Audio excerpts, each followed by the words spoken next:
this one special copy of the Lysander Spooner University. I'm sorry, the Lysander Spooner Reader for sale. These are some of Lysander Spooner's greatest essays. $14.95 today only? $14.95 today only. My book is for sale for $15 today only. By the way, for those of you online, I can get you that special deal only if you order by the close of this conference today. $15. Tomorrow, my book goes up to $15.95. $14.95 tomorrow. You guys are a different book now. Okay, are we ready? Okay, how's the ambiance, the atmosphere, the lighting? Okay. My speech is entitled Mainstream News, Government Supporting.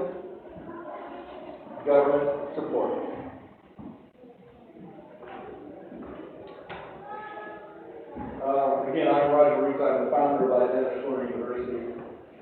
And this conference was prompted by some false news reporting out of the Oregonian newspaper several weeks ago. We're all familiar with the legacy media, the idea that in the past, the 1930s, 1940s, Walter Cronkite, Edward R. Murrow, we're all familiar with these icons of journalism, and we have this idea that it is an nostalgic idea that news in the old days was more fair, it was a little bit less biased in the old days than it is now. And of course, we've always known that it is liberal. It is frequently said that the mass media and the mainstream news is liberal. But what does liberal mean? Really, what does liberal mean?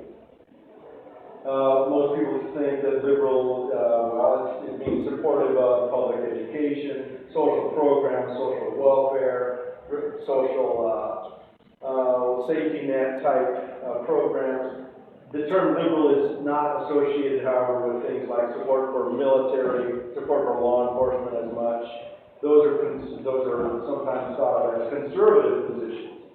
So, at least the dominant sort of idea that we have is that, well, conservatives, whatever that means, support military, they have more support for law enforcement. Liberals, whatever that means, has more support for other government programs.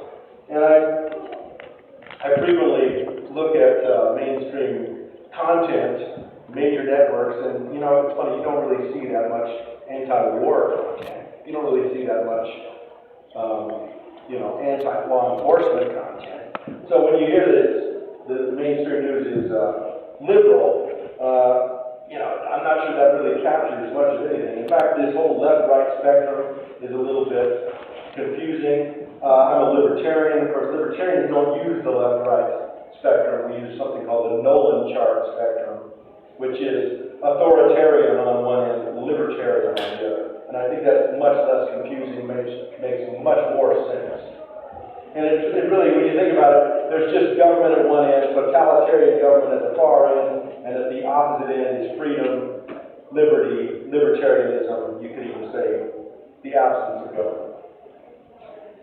We also have certain voices on the left, people like Noam Chomsky who've written books such as Manufacturing Consent, and those voices on the left, Chomsky, of course, is a retired MIT professor of linguistics, who studies mainstream content and makes the argument, well, it's not liberal, it's pro-corporation, it promotes U.S. hegemony militarily in the world, it promotes corporate control, it always promotes war in the military, it never says anything bad about the military, according to Chomsky. And there are other voices such as Glenn Greenwald. Some of you might know who he is. He's a journalist who broke the Edward Snowden story. Edward Snowden basically broke the story and gave the declassified documents to Glenn Greenwald. He says the same thing. There's nothing liberal about the mainstream media. It's actually pro-military, and he makes the argument that the major networks, NBC, MSNBC, CBS, are essentially arms of the CIA and the U.S. military.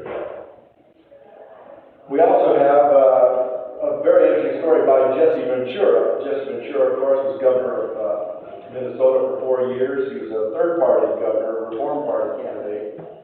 And when he left the Minnesota governor's mansion in 2003, he was a very hot property. He was going to be doing, going to be a talk show host on several big networks. And all the networks were basically bidding for him to be on their network as their daily talk show host, just like Sean Hannity is today, or Rachel Maddow. And he was given a contract by MSNBC to have a nightly news show, sort of like Sean Hannity with the news and commentary, be paid millions of dollars. He had a 3-year contract. Before the show began, before the Iraq War began in 2003, remember that was right after 9/11, the whole war machine was heating up there. He gets a phone call from the producers at MSNBC, and they said, "Do you support the war?" He said, "No." "Would you change your mind?" He said, "No." They said, "You're fired." They paid him his entire contract, which was millions of dollars, to keep his mouth shut. They put him under a gag order so he couldn't go on any other network and say any of his positions. So he was silent for 3 years. MSNBC paid him millions of dollars not to work and to keep silent. And by the way, MSNBC also had another talk show at the same time, which was Phil Donahue, very liberal. Phil Donahue was also approached by the producers, and they said, "Do you support the war against terror, the global war on terror, the war in Iraq and Afghanistan?" Phil Donahue also said, "No, I don't." They said, "Would you change your mind?" He said, "I wouldn't." They said, "You're fired. We're going to pay you your full contract." So the two biggest properties in terms of news commentary on the MSNBC network were paid millions because they opposed the war. And by the way, during that period, about a 3-year period, there was not one voice on any of the major networks, not one voice in mainstream news that opposed the global war on terror. You couldn't find it. Now, you could find those opinions everywhere amongst the American people. You couldn't find them on mainstream news. And I think that someday we're going to see some declassified documents that are going to show what really happened there. We all think of MSNBC and NBC having lots of money. They do have lots of money. But do they have enough money so much that they would pay people millions of dollars not to work? I submit someday we're going to find out they were actually paid by another source. I'm going to get into that. And we're probably going to find that out one of these days. So the media, the mainstream media, is not liberal. It is just pro-government. So remember the name of my talk? Mainstream media, government supported, government supported. We've established that it is government supported. And by the way, I also have to show, please zero in on this is crucial right here. I also have to show that all these professors like Noam Chomsky are just wrong on the facts when they say that the corporations are running the world, and that Noam Chomsky, for example, his position that neoliberalism, the corporations are spreading this philosophy of capitalism throughout the world, the philosophy of stripping support for safety nets and just driving the world for more and more market capitalism for the sake of profits. They're just wrong on the facts. You can see that over time, over the last century, the part of the economy that is controlled by the government is getting bigger, and the part of the economy driven by the private sector is getting smaller.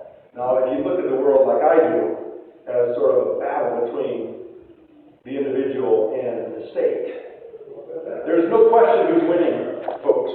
There is no question who's winning. We are slowly being defeated by government. And by the way, this is just the federal government. State governments have also been going at the same pace. The market share of the rest of us, those of us who actually trade voluntarily with each other, wash the dishes and do the mining and the ranching and all the productive voluntary providing of goods and services in the economy, we are losing market share. Government, the leech, the parasite, the source of violence that just comes and takes with force everything, is winning, is gradually going larger. By the way, you see those spikes there? Those are wars. The percentage of GDP controlled by the government goes way up during wars. So if you're a socialist, if you love government, you should cheer when there is talk of war in the air. If you call yourself a conservative and say you are for limited government, you should cringe when you hear talk of war. That isn't what happens. Here's the same data laid out compared to other countries, Germany, Japan, and England. You can see that the share of government in the United States is growing faster than it is in England, Germany, or Japan. So when you hear the president say, well, we're never going to be a socialist country, let me just say, the United States has been getting socialist faster than almost any other country in the world over the 20th century, over the last century. So we've established that the mainstream media is not liberal, it is just pro-government. Now we're moving on to the next part, where I'm going to show that the mainstream media is not just government supporting, it is government supportive. First of all, we can go way back in time about the history of press in America. All of America's founding fathers used alias names and pseudonyms when they wrote about politics. Did you guys know that? All of the founding fathers, Jefferson, Madison, Hamilton, Adams, Ben Franklin, they all used alias names and pseudonyms. Why is that? Because they lived in a time when it was not unknown for people to be executed, hanged, tortured for expressing their political opinions. That was not that unusual. All of them lived at a time in the world history when it was not uncommon at all to see people executed and tortured by governments all over the place, England, United the colonies, for expressing their opinions. So it was quite common for people to use alias names and pseudonyms back then. Today, by the way, if you're in politics and you use alias names and pseudonyms, you get hit with campaign finance laws, and then you are told that you need to disclose to government every penny that is spent on your pamphlets, your literature, and they call it dark money. The founding fathers all used dark money. They had to. They lived in a time when they could be killed for expressing their opinions. Today, the government is trying to make sure that all of us must be unmasked. Government must know everything if we express our opinions. I can't even go into the blood-stained pages of history are filled with so many moments of torture and hangings, killings, massacres, over political speech. I couldn't even get into that. But one thing that has to be said is it is still a weapon of government to threaten prosecution and legal prosecution for opinions that the government doesn't like. Now, have any of you heard, I point to the Comics Code Authority. Have any of you ever heard of the Comics Code Authority? How many of you are aware of this?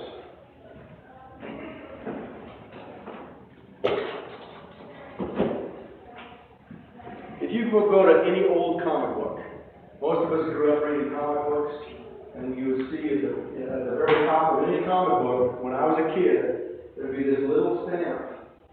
Any of you ever seen this before? Yeah.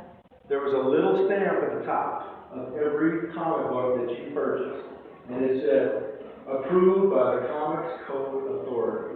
Every comic book, all through, for a 60-year period, every comic book, pretty much on the newsstand, had that little stamp on it. Daredevil, Superman, Batman, you name it. They all had the Comic Book Code Authority stamp. I used to see those as a kid. I didn't even know what they meant. What was that? Well, it's a fascinating mystery. All of you should look this up. That is an imposition by government on the comic book industry. In the 1950s, during the McCarthy scare, when there was talk that comic book publishers were subverting the youth of America, Congress actually opened hearings. They subpoenaed the comic book industry, the comic book artists, the comic book writers, to come and testify before committees of Congress. And there were threats that they would be prosecuted, jailed, and remember at time, the First Amendment, by the way, it still is not really fleshed out in the U.S. Supreme Court, but it was still, I guess, an understanding that maybe they could be prosecuted. Maybe the First Amendment, freedom of speech and press, did not protect writers of children's literature. And so children's literature might not be protected by the First Amendment. So what happened is the comic book industry collapsed, folded, and surrendered, and they all got together, DC, Marvel, all the major comic book companies, and they said, okay, we'll surrender, and we will have this code that we will voluntarily submit to, which is a pro-government code. You look up that code, the code required that no comic book could ever show government in a bad light. No comic book could ever show law enforcement in a bad light. The comic books had to show judges and political officials as intelligent. Look it up. Intelligent. Yeah, these comic books actually were required by the code to show government as intelligent. So for 60 years, the comic book industry complied with this. And you get to thinking about the millions of young people like me growing up who were basically forced by government. Again, this was done, that even though it was voluntary by the industry, they did it to keep the government from crushing them. And so this was an example. All through our youth, we were taught government is good, law enforcement must be on the right side. That's actually one of the provisions of the comic book code. Law enforcement always has to be on the side of good. And so you can still see adults to this day, and they'll say, well, there might be one bad apple, one bad cop, but by and large, most cops are good. And at the end of every comic book story involving a bad cop, good prevails and that bad cop gets prosecuted, right? So we came away with the idea that law enforcement in general is good, government is good, etc. And it was pounded into our brains by the comic book industry. And by the way, I could make the same argument about television news, television fiction shows, police shows. How many of you have seen police shows involving a dirty cop, where at the end of the show, he stays dirty and is not prosecuted by better cops? In other words, I guess these shows that we all watch, like Give Me a Cop Show. What? Criminal Minds. Okay, you might see a bad cop here or there, but at the end of the show, he gets prosecuted, right? How many shows have you seen where the cops stay bad at the end, and that's the status quo? Not many. I got to thinking about that. There aren't many shows that subvert the dominant paradigm. Dukes of Hazzard comes to mind as a good show that actually was a little bit more enlightened and a little bit more accurate. It showed the Duke boys, the common people, living in shacks in the United States of America, living in mobile homes, trying to make a buck and survive in the United States, while corrupt governments, Boss Hogg and the Sheriff Roscoe P. Coltrane, totally corrupt, were always after them, out to get them, out to smear them and destroy them illegally. And the Duke boys were the side of good, but they were outlaws. That was actually a very, you could say, a cutting-edge show. It's not very common. Like I said, the government uses prosecution and threats of force even to this day, but of course, it's almost easier for government to buy, to not use, they say you can guide a turtle with either the carrot or the stick. Government uses the stick, but it's easier for government to use the carrot, which is to pay. They pay media sources. The U.S. government is the largest advertiser in the world today. This is absolutely recognized. This is not hidden at all. The U.S. government spends about $1 billion a year annually on advertising. Did you guys know that? You go and watch a football game, you're going to see lots of U.S. military recruitment stuff. Army, Navy, Air Force, you can see this rah, rah, rah, all paid for by the government. That's advertising. It includes polling, telemarketing, focus groups, community relations, printing and mailing, and even hair and makeup. They even pay for hair and makeup of government officials to be on TV doing a promo of some kind. By the way, if you oppose that government official, if you want to run against a government official, your hair and makeup, you got to pay for it on your own, and the government wants to know through campaign finance laws every penny, where every penny came from. So government has this unbelievable advantage. By the way, if you own a TV station or a radio station, you are required by government to air these free, what do they call those? Public service announcements. You are required by law to air for free. If you own a radio station, for free, you are required to air government, what was that again? Public service announcements. And some of them are contested. Some of them are things like, give a hoot, don't balloon, Smokey Bear, what's Smokey's line? Don't start forest fires, etc. Some of them, none of us would disagree with. But some of them are contested. Some of you remember a public service announcement about 20 years ago that showed a frying pan and it said, this is your brain. Then it cracked an egg and said, this is your brain on drugs. That was a public service announcement, contested. Not all Americans agreed with that message, but every TV station, every radio station was required by law to keep their license. They had to air that for free on behalf of the government. By the way, sometimes the government runs ads that say things like, the U.S. Navy, a global force for good. Again, that's contested. A lot of Americans, even if they support the U.S. Navy, they don't believe it should be a global force at all. It's supposed to be a defense force. But again, government gets to promote those ideas for free and actually imposes that on every radio station and television show. By the way, this $1 billion annually does not even include the hours of government officials, all the hours that they use preparing these promos. Does not include the value of reports, press releases, and press conferences. If you're in politics, like Ron Vandevender here, who's going to be running for governor of Montana, me, I'm going to be running for lieutenant governor of Montana, we have to pay for our press releases and press conferences. Government gets to do it for free, and also demands that we have to disclose to government every single penny that we use to try to fight government. Again, that $1 billion does not include state and local. It's in the billions of dollars that government spends on advertising itself every year. And by the way, that's above board. I'm going to show you it gets much, much scarier. It has come out that the CIA and the Pentagon have paid for or subsidized over 800 major movies and more than 1,000 TV titles. You guys know that? All the major blockbusters, the Avengers movies, are all CIA subsidized. And they all allow the CIA and government agencies to have a line-by-line review of their script. So if anything in their script disagrees with what government wants, government won't support them and give them access to the aircraft carriers, the battleships, or whatever it is. Sometimes it's just money. And it gets worse. In a string of scandals, sometimes grouped together under the name Operation Mockingbird, the CIA was found to have spent many millions of dollars to influence news coverages throughout the Cold War, the 1950s, the 1960s, the 1970s.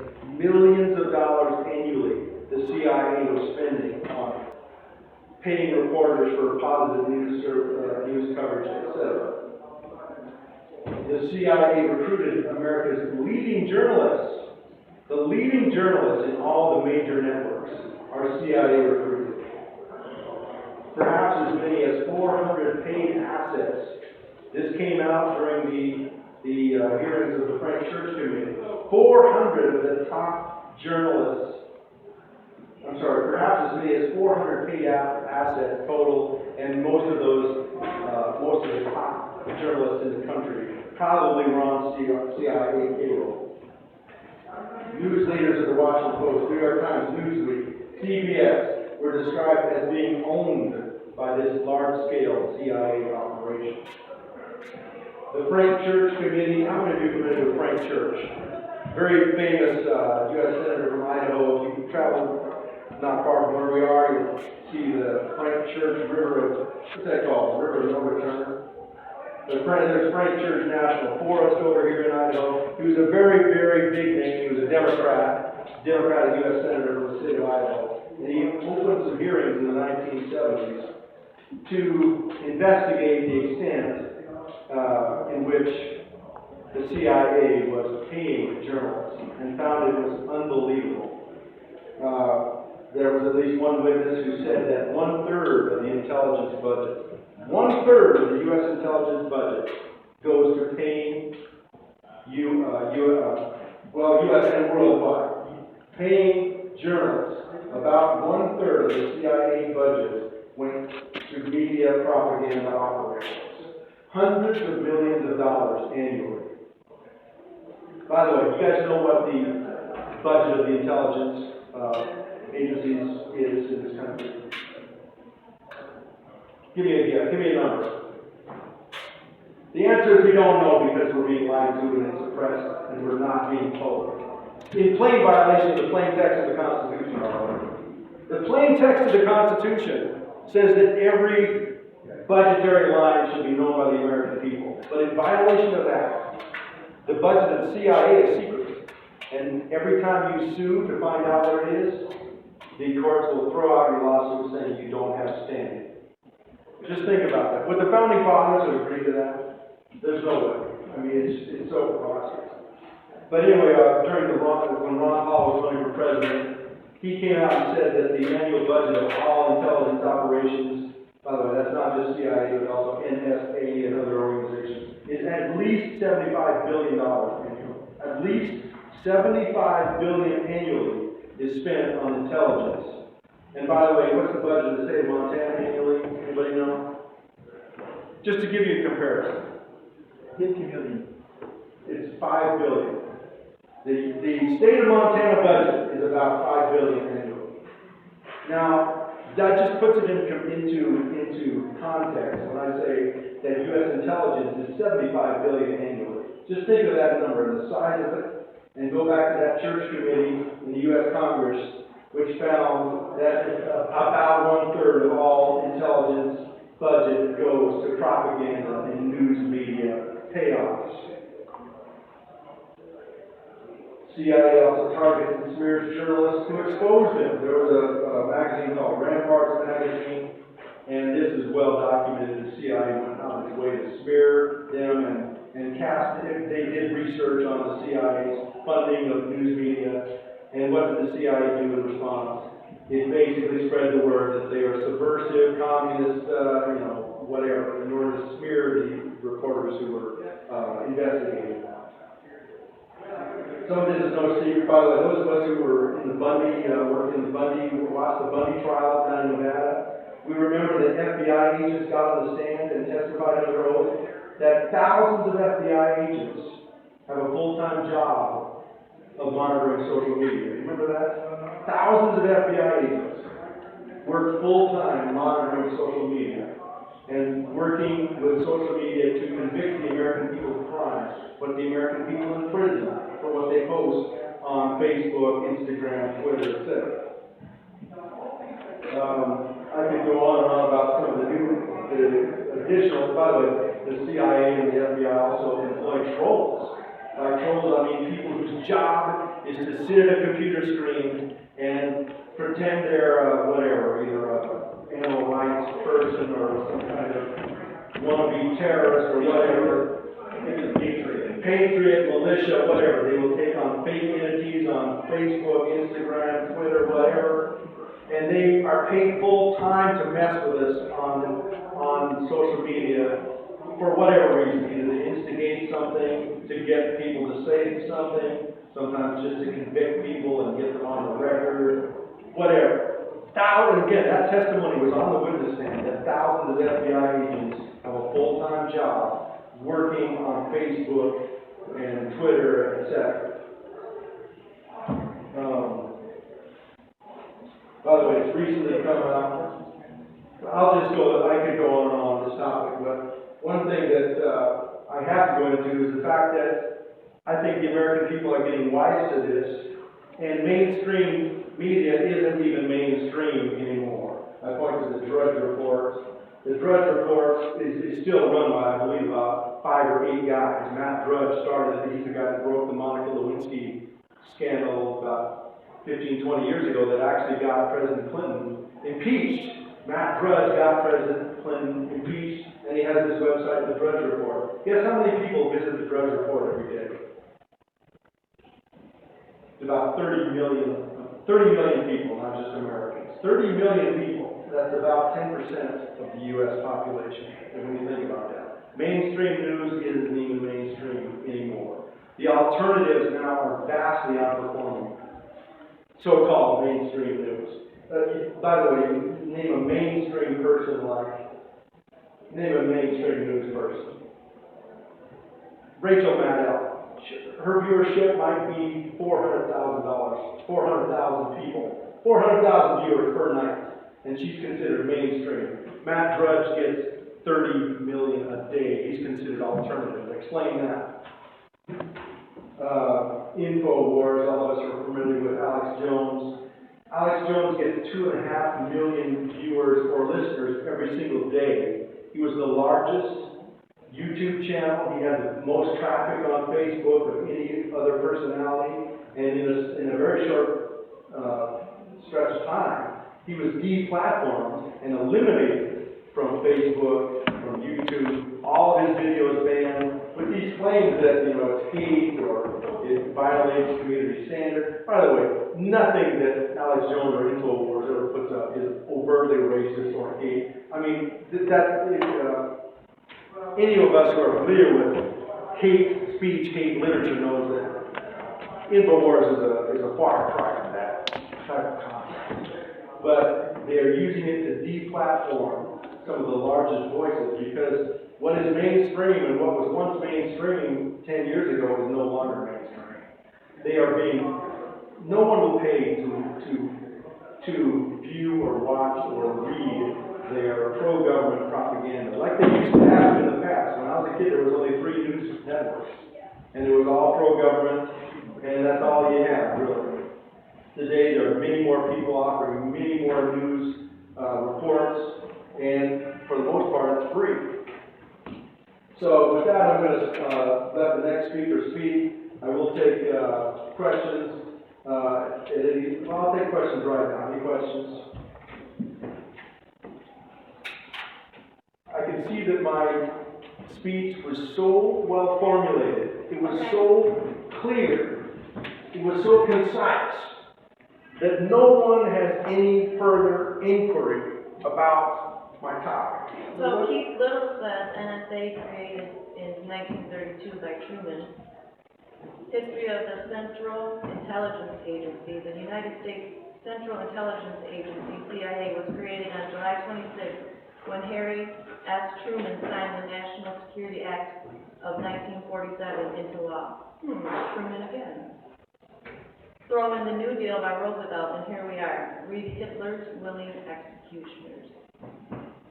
There was one person here, Chris, on Facebook Live, and this is a common question I've asked a lot of times, but he asked, what are we going to do about it? To change it. What are we going to do to change it? Well, that's a very good question. I honestly think the market is already solving the problem, because so much, I always say the answer is budget cuts. The answer to everything is budget cuts. If we can just, when I say we, if the American people can just start refusing to pay for this, that's the only thing government fears. Government doesn't fear any violent talk. Government doesn't fear any tough talk at all. It loves it. Loves it. Government loves it when people stand up and make a violent speech or an anti-government violent talk. Government loves it because they can destroy it. The only speech government fears is talk of budget cuts. And so that's the answer. We've got to, just as they're trying to deplatform alternative voices, the American people need to deplatform government and cut budgets now, tomorrow, and every day until, and it's almost inevitably going to happen because they're so deep in debt, they can't even pay for their own operations now. So that's the answer. I think the future looks very bright.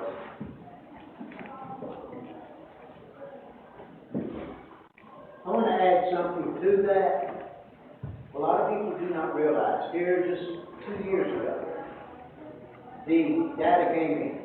Out of our major networks, we hear all this talk about the conservative media, the liberal media, Fox News is always right, MSNBC is always wrong. Out of our major networks, MSNBC had the most accurate news reporting of all our media. The bad thing is, it was 18.2%. Fox News, worshipped by the extreme right, the evangelicals and the hardcore Republicans, want to count Fox News as the end all. It's the Bible of politics. Has the worst rating of any in accuracy at 14.1%.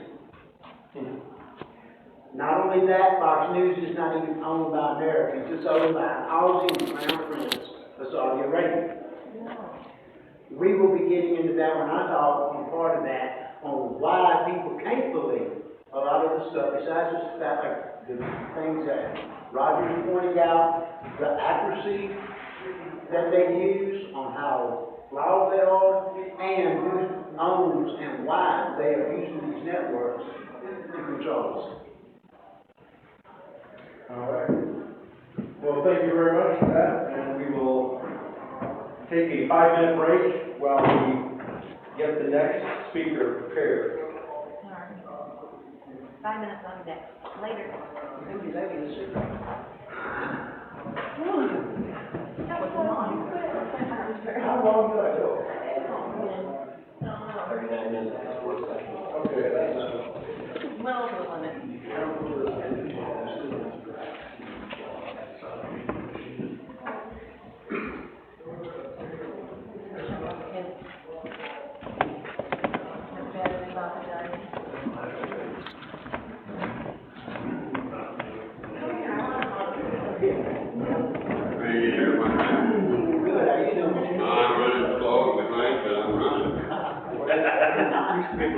That's better, late than not at all, right? Some days it's like that. well, you made it.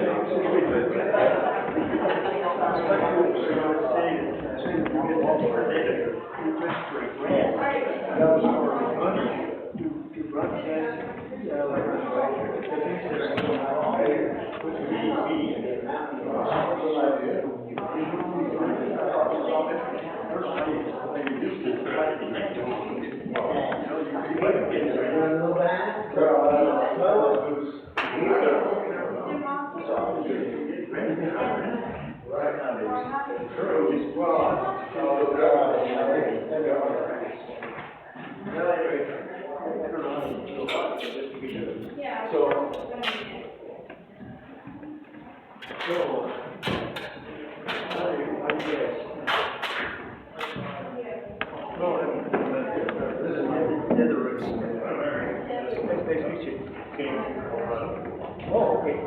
How long are you gonna be up there? I don't know yet. Depends on if he wants to put up to me in box a little bit. Oh, got a big audience today. Hi, John, how you doing? Good to see all you guys. I might say it. Ron. Well, I think we're talking about going capital, right?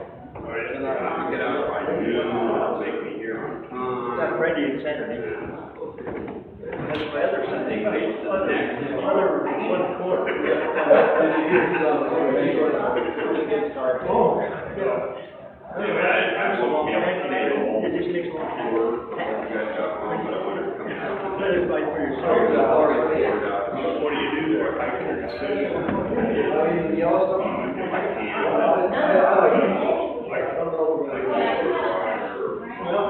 It's a good idea, but you gotta get a license. Yeah. You gotta get rid of my code.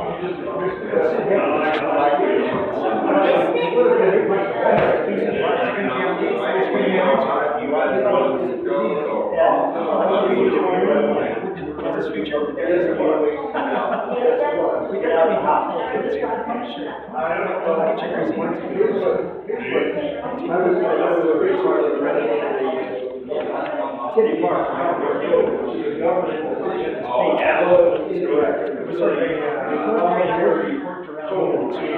you the guy that set up? Are you the one that set up like banks for me? Yeah.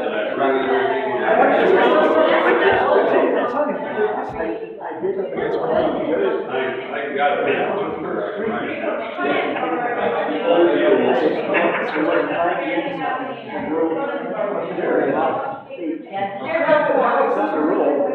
It goes up, good figure out. Daredevil's turning to went on. Well, I actually would submit to somebody, if I really left, I'll see what they go with. Oh, yeah. You know, we actually saw it. We saw the original. Big chamber. Actually, that was.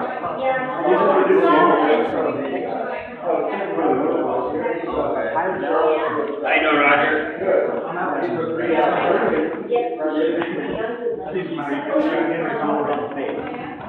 Here's John. You know John Lynn. No, I had to argue. You remember my brother? Yeah. You met him in September, right? We did. Yeah. We did bring it. In mine. Okay, there were three of you guys. Yeah. All running here.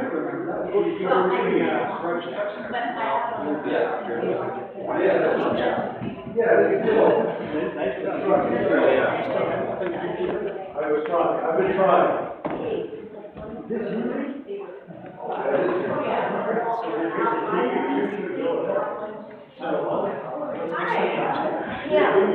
okay, so I printed the agenda.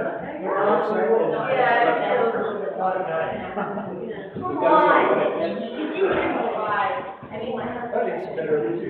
I was expecting actually fewer people. You know, this is a great facility. What really not to do? You have to pay rent. Totally free. The most expensive thing would be that design. What's that? I've had that since, Nevada. So, is that just the paper or is that? No, it's printed on some kind of fancy stock paper. Yeah. Well, it'd be nice if you told everybody, what is your, good question. Well, I think you just need to update it. In 2016 courses. I think I did update that one. Okay, let's do that. Okay, let's get this straight. So, oh, you do? So, okay, so I'll introduce myself. I got all the stuff in my hour. At least we have an hour. I'm Good, because we don't have to make it. Please, you're not gonna like, you can't say only lost 2 cars. There's one question, because, I got coffee. okay, stop. Yeah.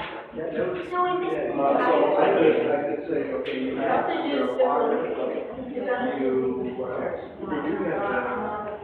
I got enough to like, evidence to get. Oh, yeah. Okay, so these are short term. But, maybe I think we'll get some. We'll see. We got some murder. Hot dog. Which is the one that you said you didn't want to stop? I got a cat. Oh, I just saw there's a sheet right there. There's a general. I'll even repeat, so you can sit over and get some $20 a piece for 30 for two. I got one big can of beans. Well, you know, sometimes we made it for tournament. What's funny is sometimes people just want me to get $20. They take the vote as a, they're not trying to rescue them. Well, you know how that is. It isn't that they really, you know, it's that they want to contribute.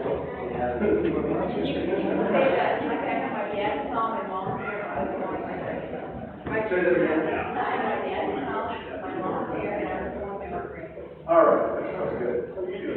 I'm doing good. I just get it.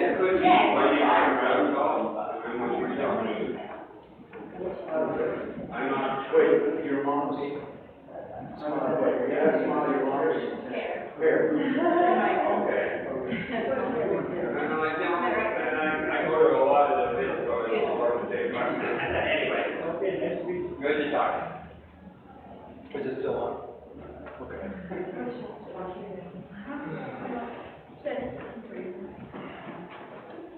What did you guys think of my awesome presentation about the comic books? Isn't that awesome?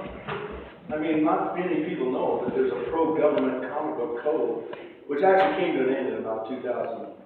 I think Marvel, see, what is happening to mainstream news today is almost what happened to the comic book industry a decade ago. alternatives started to get so strong that the code complying mainstream had to surrender. So you're seeing that even in mainstream news today. There's so many alternatives that are bigger, that mainstream news now has to move a little bit more edgy, not quite as much government worshiping. So the alternatives, these graphic novels, actually defeated the comic book code by outperforming it. And ultimately, the comic book code Marvel finally got out in about 2010, I think, maybe 2002 or something.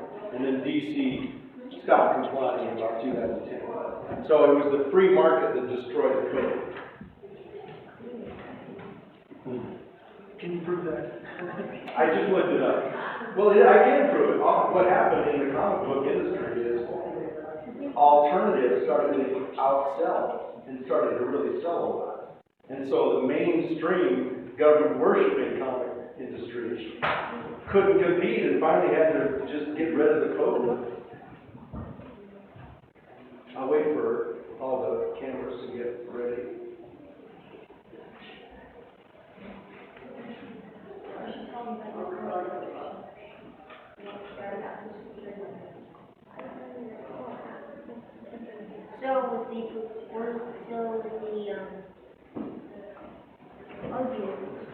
Yeah, so how many speeches in the temple?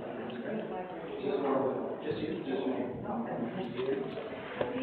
Actually, it wasn't the most polished. I need to redo it at the next meeting. Because we needed a PowerPoint projection. What I want to do is get a Mac. Screen. Yeah, oh yeah, they have great, this is a great facility. I would actually like to thank the providers of this facility, which is, Is this a federal building or is this a state? it's both the Chamber of Commerce and the National Park Service in one Another building. thing is, So not including about the conference, what was your speech about? It was about fake news. Fake news. Actually, the title of my talk was Mainstream News, Government Supported, Government Supported. Really? That was.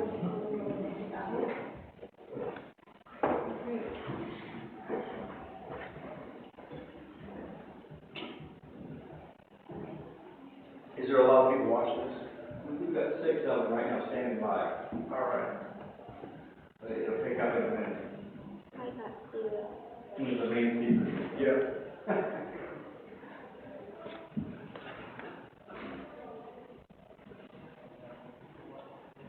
The other 50 we had on the wall, We're all government supported. they was probably the NSA. Monitoring. I thought it was about attempted assassinations by police.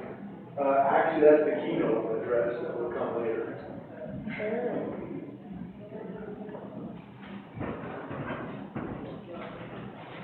Matt Thompson, Roger Matt Thompson says that he's going to be bringing in projector. GNP. Okay, all right. Sounds good. What are you He's going to going to do be next? the GNP and we're going to bring the projector. Okay, all right. I'm on the regular watch.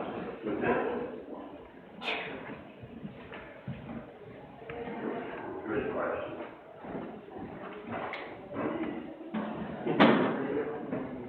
She already is visiting, so.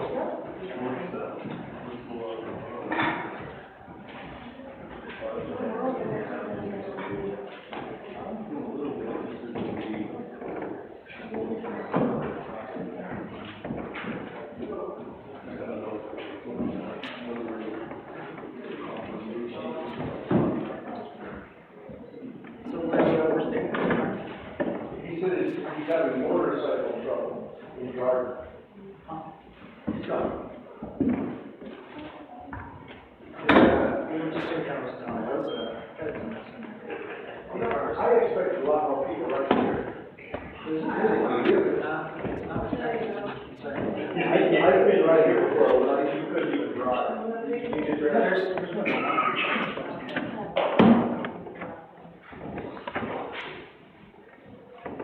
Well, I'm ready when all the cameras get ready.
Craig.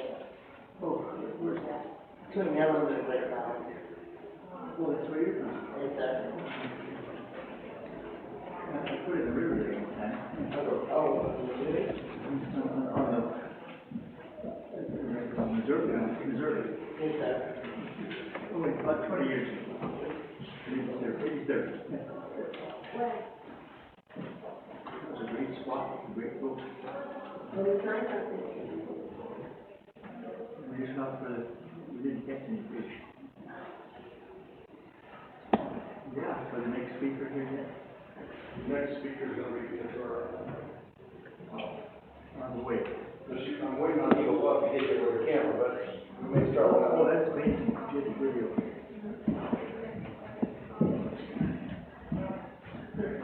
Yeah. Okay, we might as well just get started then. You want me to go out there and get her? No, that's fine. She's smoking a cigarette or whatever. She said for it. Oh, that's fine. Yeah, I think that.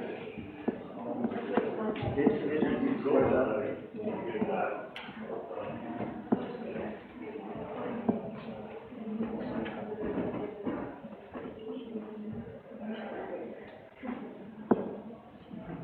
Probably had to stand in line.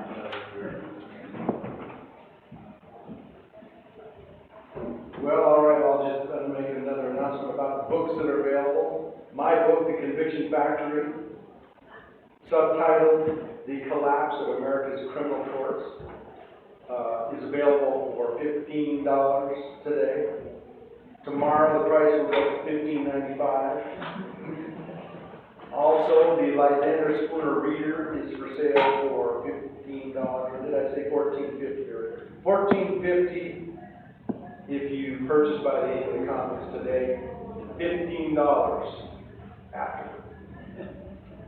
Ventura Lamb's books are also for sale, $20 each, or 2 for $30.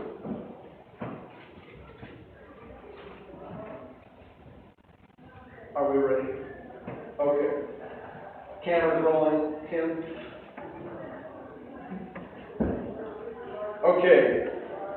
Our next speaker is one of the most up-and-coming writers in not only in Montana but in the nation, and she is the daughter of John Lamb. She has some of her books that she'd like to talk about briefly. She also has a blog. What's the name of the blog? I have 2 blogs. She has 2 blogs. One's called The Turner's Corner, and the other is The Girl Who Doesn't Exist. The Girl Who Doesn't Exist is one, and Ventura's Corner is the other. And this is a speaker who has the smile of her father, the hair of her mother, but her brains are all her own. Let's give a big round of applause for Ventura.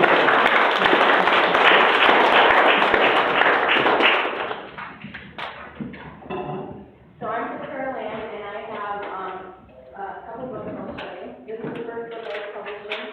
It's an anthology, so that means a collection of short stories. And I have one short story in this, it's fairy tale. This is all Christian speculative, so it's science fiction, fairy tale, fantasy, stuff like that. This one is a libertarian collection of fairy tales, and I have 2 short stories in here. They're all focused around libertarian politics, except that they're not libertarian, they're just fairy tales. And then this is a book of articles. They're encouragement letters for writers and poems. And you can find all 3 of these on Amazon. So you look there. You can also find a link to my blog, Ventura's Corner. I wrote a blog called Ventura'sCorner.blogspot.com, and that is about faith, life, and all kinds of stuff. And The Girl Who Doesn't Exist is about my journey without a social security number and how that has affected my life and how I live without it and live fully without it. So yeah, speaking about, silence. What silence do you speak? And a quote from Charles de Gaulle, silence is the ultimate weapon of power. There are two different main types of silence I want to speak about today. The first one is holds dramatic purpose. Basically, it's a silence that insinuates or promises purpose. The other type of silence is a silence that holds nothing. It gives nothing and it promises purpose. The second silence originates from ignorance or cowardice or both. So this sort of silence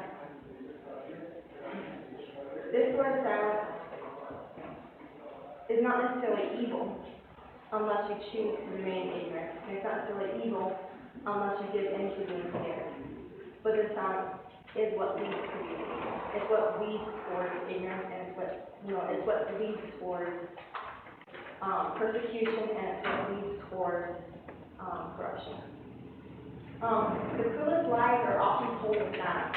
This is a quote by Robert Louis Stevenson, an author from the 1800s, and he's one of my favorite authors, and he wrote a lot of children's stories, but they were more focused around themes of people who stood up for ideas and who sometimes were persecuted for standing for ideas, but they always said something or did something that affected others around them.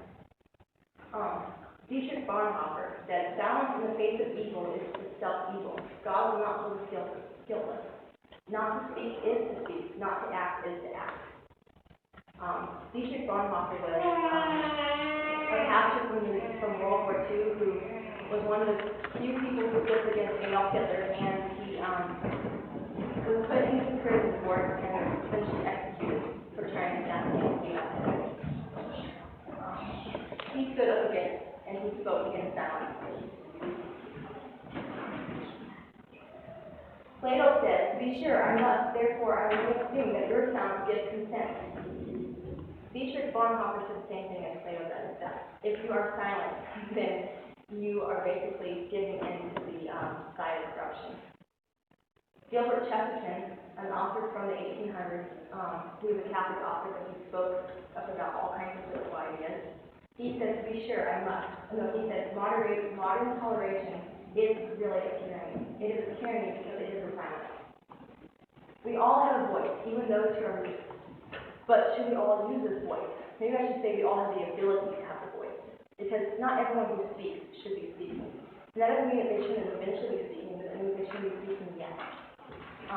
Before you speak, first you need to inform yourself. And you don't necessarily need to be brave first, because bravery is something that comes with time. But you do need to be informed, because those who speak, even if you have the right things you're speaking about, or you have good ideas, or the right philosophy, or the right principles, if you just go out in the corner and start yelling and jumping up and down, you are going to make those ideas look stupid. You're going to make yourself look ignorant, even if your ideas, the words you're saying, are good. So, in order to have a voice, you first need to know how to use that, and you need to be able to incorporate that so that others will listen. There's a voice that lacks words, and that it doesn't have words because no one can hear it. Quote Alice in Wonderland, "I don't think that you shouldn't talk to the hatter. If you are just saying things without thinking first, then your words have no importance." Blessed is the man who having nothing to say abstains from ignorance where the evidence of fact. George Eliot. If you want to have something to say, then first you must have something to say. And that means a lot of research, a lot of work, a lot of study, and a lot of debate. It means not just speaking out of passion, but also speaking out of education. The curse is the man who refrains from finding something worthy to say. I added that from George Eliot. So, yes, blessed is the man who abstains from saying something when he has nothing to say. But I say cursed is the man who refuses to find something to say. Because everyone has something to say. Eventually, all have the ability to speak. But first, we must learn to have that ability. There are voices that yell in order to silence speak. And those voices that are yelling are another form of silence. They are the voices that we yell on street corners. They are the voices who curse. They are the voices who from appearances seem to be speaking, but are really silencing others, whether it's with their own silence, with their own words, or scaring other people away, or before you speak, you must open your eyes so that way you can speak. You have to look and feel what other people are saying, even the people you disagree with. You have to listen to what people are saying that you agree with, and open your eyes and understand if that's what they are saying is true or not true. But this all leads to the question, how do we use our voice? How exactly do we make our voice used? We don't want to create more rabbit trails of controversy, but we want to have purposeful change. We don't want to simply use a voice. We want to use a voice and have purpose. And this is where the silence sometimes comes in. Sometimes we have to speak, and sometimes we have to wait and listen to what our words already said in him before we can speak further. Think about a Jewish village back in the 1930s and 40s during World War II. You had all these Jews coming in, not often, but it wasn't rare. The Germans would lead the Jews to the villages, and the Germans would see the Jews being escorted towards the concentration camp. There would occasionally be a man who stood up and said, these Jews do not deserve to be going here. They are our friends, sometimes they're even related. These are our brothers, our sisters, our friends, our neighbors. Why are we allowing these people to be persecuted this way? And some would say, oh, it's no big deal. We're just being sent to prison because they didn't know this or something. Hearing it was happening until after the war ended. Some would say this is no big deal. Just comply with the government. This is Christian. This is our duty to comply with the government and not make more trouble than is necessary. And occasionally that man would stand up. He would speak out. Occasionally he would do more than just speak out. He would do something, and he would stand in the way, and he would help a German. He would offer him bread, or he would help another German, a Jew. He would help him. He would stand him up. He would help him from falling down. When that German did that, helped the Jew, he was either whipped or imprisoned. Usually not for long, but that often happened. Or sometimes in the case of Dietrich Bonhoeffer, he was executed. But if a second or third German had stood by him, that man would have had more chances of not, he would have had more chances of his words being backed up. And this is where we come into play. We don't necessarily want to be the first voice. We want to be that second or third voice.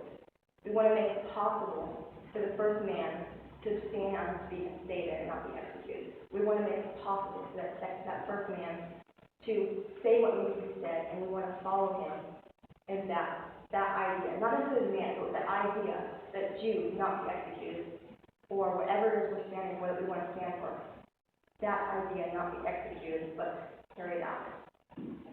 It is the second man that validates the first man's bravery. Without the second man, the first man is merely a foolish idealist. The third and fourth men are the ones who make our American Revolutionary work possible. It wasn't the first man who said, this is what is wrong with America. It was all the men together as a unit who made it possible. And this is what true speaking out means. It means uniting, and it does not despite differences, but because of similarities. Be the second man. Don't aim to be a leader of ideas, but a spreader of truth. We have plenty of foolish men who are willing to pioneer controversy. But what we need is men to follow them to make that controversy validated. Don't rightly resort to violence, though. I'm not saying a bunch of men get together and create a mob. I'm not saying a bunch of people get together and become a riot. What we want is order. So you have one man who's leading, or several men, let's say one. Not even necessarily one man. You can have, I enjoy listening to people like Ben Shapiro and Steven Crowder and Ken Olin, and I consider myself to be followers, not necessarily their ideas, but the ideas that they promote. And so when I'm saying follow someone, don't just come out with your own idea and say, oh, this is a revolutionary idea. Follow something that is good, not revolutionary. Follow something that is worth following. And don't try to be the pioneer of that. Try to be someone who is uniting and spreading truth in that. If you consider not another faction of its own. Don't be brave enough to think and to speak those thoughts, even if they aren't your own, because that is actually real bravery, to speak the thoughts of another whose thoughts are good, but he's looked down on as a radical. But don't speak the thoughts of a radical. There's a line there. There are those who say, do not place yourself in the world of hatred. To speak out is to align yourself to the world, some say. They say you are pinpricking holes into people and causing more anger than is already necessary. But I'm saying you are pinpricking holes through the kindness of darkness. You are not aligning yourself in the world of hatred. You are already placed in this world of hatred. God placed us there to fulfill a destiny and to fulfill to love humanity. You are God's representation for truth. So don't say, I'm not going to be in this world because of hatred. You are there to spread truth and to save. You are the one who brings God's love into a hate-filled world. So don't become a hermit. Living in a world of hate isn't what's wrong. It's an incentive to hate, which sounds that it's wrong. The salvation gospel isn't the only gospel. A lot of people talk about how our only goal as Christians should be to spread the gospel, to preach about Yeshua or Jesus, whatever you call him. So our only mission in life, some believe, is to save people from hell. But gospel means good news, and good news does not only mean telling people they are sinners that need for hell, and they must go to heaven. The gospel also means spreading God's truth. Ephesians 5:11. Do not participate in this unfruitful deed of darkness, but rather expose them. Proverbs 31:9. Speak up, judge righteously, and defend the rights of these living and oppressed. Isaiah 1:17. Learn to do what is good, seek justice, correct the oppressor, defend the rights of the fatherless, plead the widow's cause. But why should we do this? Because there is a reason to do it. There is hope. If there were no hope, there would be no reason to do this. A lot of people don't want to get into politics because to them it seems to be full of hate, full of stress, and full of controversy, and full of no solution. I think a lot of people always ask, yes, this is true, there's corruption, there are people not speaking, but why should I be the one to speak? Why should I be the one that places myself out to this world of hatred? Why can't I just live my own peaceful life outside of it? Why can't I only tell people about Jesus and not tell them about all the other stuff in the Bible? Why should I do this? Because there is hope. The people that are doing it and doing it successfully are spreading hope, not anger. They are spreading a solution. They are giving a solution. They are not saying, this is what is wrong. They are also saying, this is how to make it right. And when we spread the truth and we speak up, we are doing that. It is too hard, some said, but stress is not a reason for silence. It is only furthering selfishness. You are made to live a life that is hated, to live it fully. If the world hates you, know that it hated me before it hated you. If you were of the world was of your own. So the person is not of the world, and it tells you out of this world. Therefore the world is John 15:18-19. If you don't have others' back, you will have your back. Not the world, of course. Not anybody. Just look at the Jews and that's kind of a cliche overused example, but it's true. Those who were persecuted were those who did not help others. Not necessarily, it always represents, but when you do not help, it always backfires on you, and no one has your back anymore. Don't trample on others' suffering in the name of complacency or it's not my calling. To do good is your calling. Everybody is called to love, and everybody is called to speak truth. Yes, first you must know what truth is, and first you must educate yourself, and first you must know what it means to not be complacent. And it is a hard thing, and it's not something that anyone can give you a step-by-step way to do. You have to study, and you have to read, and you have to love people more than yourself. But it is something that you have to do. It's not something that you can just be like, not for me, because it is for you. History will have to record that the greatest tragedy of this period of social transition was not the street clamor of the bad people, but the appalling silence of the good people, watching the between Jesus. So from now on, we speak silence. When we speak of silence that promises to offer solutions, or we speak of silence that offers nothing but your own selfishness and ego. That's all.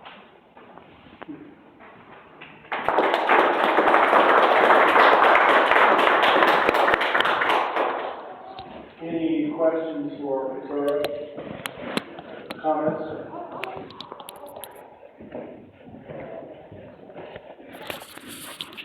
Let's take a 5-minute break, and we'll regroup for the next speaker.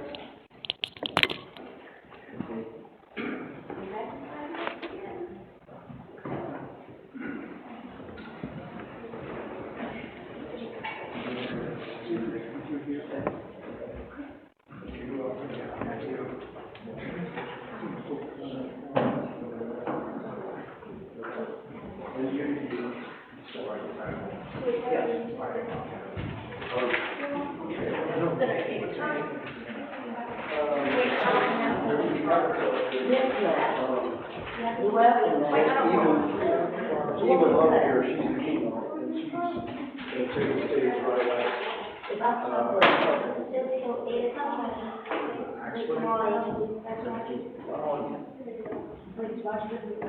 do have a lot of downtime, but we have speakers who are only going to do 45 minutes. Reps.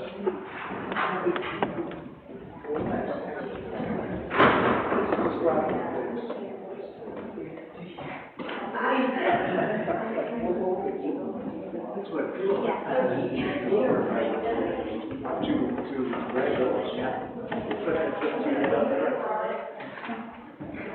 okay, that's fine. That's fine.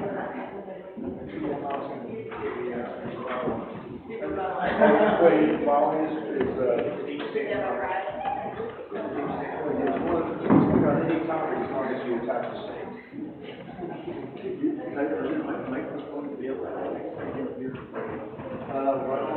think there's certain people that are supporting it, we need to probably crank the volume about it.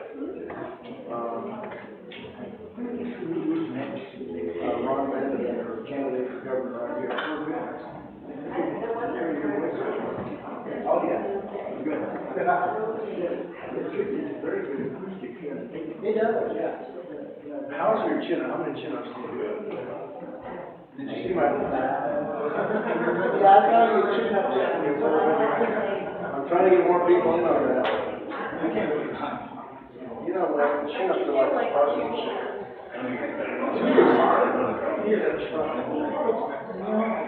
Well, when I turned 40, I got, well, I view them all, you know, definitions. It's always.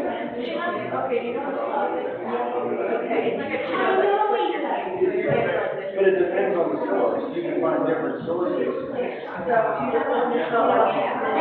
I have found this in all my years. This grip right here, when you can find those grips like this, is the best. This is second best, and this is the hardest. But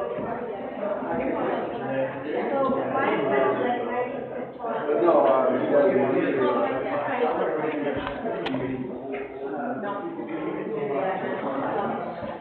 yeah, right. Well, that's right. Yeah, people, she may come in. And this other guy.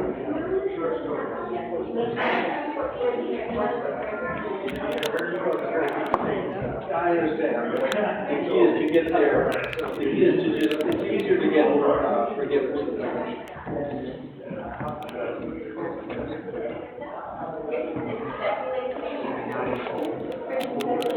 How was the camping there? I've actually camped